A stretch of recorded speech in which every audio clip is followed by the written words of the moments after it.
ಪ್ರತಿ ವಾರಕ್ಕಿಂತ ಈ ವಾರದ ಬಿಗ್ ಬಾಸ್ ಎಪಿಸೋಡ್ಗಳು ಇಂಟ್ರೆಸ್ಟಿಂಗ್ ಆಗಿದ್ದು, ಬಿಗ್ ಬಾಸ್ ಇತಿಹಾಸದಲ್ಲಿ ಫಸ್ಟ್ ಟೈಮ್ ಒಂದೇ ಒಂದು ಟಾಸ್ಕ್ ಇಲ್ಲದೆ ಸ್ಪರ್ಧಿಗಳು ಇಡೀ ವಾರ ಕಳೆದಿದ್ರು.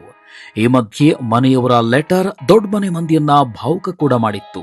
ಕೆಲವರಿಗೆ ಲೆಟರ್ ಸಿಕ್ಕರೆ ಇನ್ನು ಕೆಲವರು ಲೆಟರ್ ಸಿಗದೆ ಕಣ್ಣೀರು ಹಾಕಿದ್ರು. ಲೆಟರ್ ಸಿಕ್ಕವರು ಇಮ್ಯುನಿಟಿ ಪಡೆದು ನಾಮಿನೇಟ್ನಿಂದ ಪಾರಾದ್ರೆ, ಲೆಟರ್ ಸಿಗದೇ ಇದ್ದವರ ತಲೆ ಮೇಲೆ ನಾಮಿನೇಷನ್ ತೂಗುಗತ್ತಿ ನೇತಾಡ್ತಾನೆ ಇತ್ತು. ಇಂಟ್ರೆಸ್ಟಿಂಗ್ ಏನಂದ್ರೆ, ಮನೆಯವರ ಲೆಟರ್ ಪಡೆದಿದ್ದ ಮಾಳು, ಕಾವ್ಯ, ಜಾಹ್ನವಿ, ರಘು, ಅಭಿ ಮತ್ತು ರಿಷಾ ಕ್ಯಾಪ್ಟನ್ಸಿ ರೇಸ್ನಲ್ಲಿದ್ರು. ಅಚ್ಚರಿ ವಿಚಾರ ಏನಂದ್ರೆ, ಈ ವಾರ ಯಾವುದೇ ಟಾಸ್ಕ್ ಇರದೇ ಇರೋ ಕಾರಣಕ್ಕೆ ಕ್ಯಾಪ್ಟನ್ ಆಯ್ಕೆ ಜವಾಬ್ದಾರಿಯನ್ನ ಜನರಿಗೆ ನೀಡಲಾಗಿತ್ತು. For the first time Bigg Boss ಮನೆಯೊಳಗೆ ಪ್ರೇಕ್ಷಕರನ್ನ ಬಿಡಲಾಗಿತ್ತು. ತಮ್ಮ ನೆಚ್ಚಿನ ಸ್ಪರ್ಧಿಯನ್ನ ಆಯ್ಕೆ ಮಾಡುವ ಅಧಿಕಾರ ಪ್ರೇಕ್ಷಕರಿಗೆ ನೀಡಲಾಗಿತ್ತು. ಸೊ ಗುರುವಾರದ ಎಪಿಸೋಡ್ನಲ್ಲಿ ಪ್ರೇಕ್ಷಕರು ವೋಟ್ ಮಾಡಿದ್ರು. ಕೊನೆಗೆ ಕ್ಯಾಪ್ಟನ್ ರೇಸ್ನಲ್ಲಿ ಜವಾರಿ ಹುಡುಗ ಮಾಳುಗೆ ಅತಿ ಹೆಚ್ಚು ವೋಟ್ ಲಭಿಸಿದ್ದು, ಮಾಳು ಮನೆಯ ಕ್ಯಾಪ್ಟನ್ ಆಗಿ ಆಯ್ಕೆಯಾಗಿದ್ರು. ಗಿಲ್ಲಿಗೆ ಧ್ರುವಂತ್ ಓಪನ್ ಚಾಲೆಂಜ್. ಗಿಲ್ಲಿ ಏನೇ ಇದ್ರೂ ನೇರ. ಇದೇ ಗುಣ ಪ್ರೇಕ್ಷಕರಿಗೂ ಇಷ್ಟ ಆಗಿದೆ ಕೂಡ.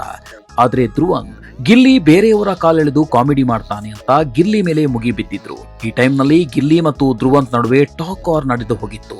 ಮನೆಯ ಕೆಲವು ಸದಸ್ಯರ ಮುಂದೆ ಕಾಮಿಡಿ ಬೇರೆ, ಮನೆಯ ಕೆಲವರ ಮುಂದೆ ಚೀಪ್ ಮಾಡೋದು ಬೇರೆ ಎಂದು ಅಬ್ಬರಿಸಿದ್ದಾರೆ.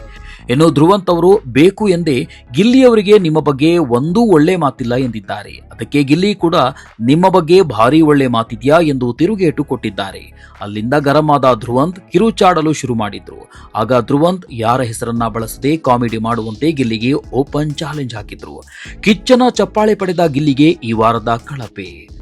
ವಾರದ ಕೊನೆಯಲ್ಲಿ ಮನೆಯ ಸದಸ್ಯರಿಗೆ ಎದುರಾಗುವ ಸವಾಲು ಕಳಪೆ ಮತ್ತು ಉತ್ತಮ. ಟಾಸ್ಕ್ ಇದ್ದಾಗಲೇ ಮನೆಯಲ್ಲಿ ಕಳಪೆ ಮತ್ತು ಉತ್ತಮಕ್ಕೆ ಮಾತಿನ ಜ್ವಾಲೆ ಹೊತ್ತಿ ಉರಿಯುತ್ತೆ. ಹೀಗಿರುವಾಗ ಈ ವಾರ ಒಂದೇ ಒಂದು ಟಾಸ್ಕ್ ಇರಲಿಲ್ಲ. ಹೀಗಾಗಿ ವಾರ ಪೂರ್ತಿ ವ್ಯಕ್ತಿತ್ವದ ಆಧಾರದ ಮೇಲೆ ಕಳಪೆ ನೀಡಬೇಕಾಗಿತ್ತು. ಸೊ ಹೀಗಾಗಿ ಮನೆಯವರ ಒಮ್ಮತದ ಮೇರೆಗೆ ಚಂದ್ರಪ್ರಭಾ ಉತ್ತಮವಾಗಿ ಆಯ್ಕೆಯಾಗಿದ್ರು.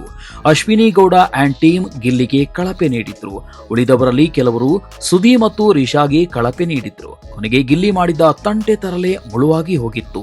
ಯಾಕೆಂದ್ರೆ ಗಿಲ್ಲಿ ಜೊತೆಗಿದ್ದ ಜಾಹ್ನವಿ, ಅಭಿ ಕೂಡ ಗಿಲ್ಲಿಗೆ ಕಳಪೆ ನೀಡಿದ್ರು. ಅತಿಯಾದ್ರೆ ಅಮೃತ ವಿಷ ಅನ್ನೋ ಹಾಗೆ ಗಿಲ್ಲಿ ಮಾಡಿದ ಅತಿಯಾದ ಕಾಮಿಡಿಗೆ ಗಿಲ್ಲಿಗೆ ಕಳಪೆ ಪಟ್ಟ ಸಿಗುವಂತೆ ಮಾಡಿತ್ತು.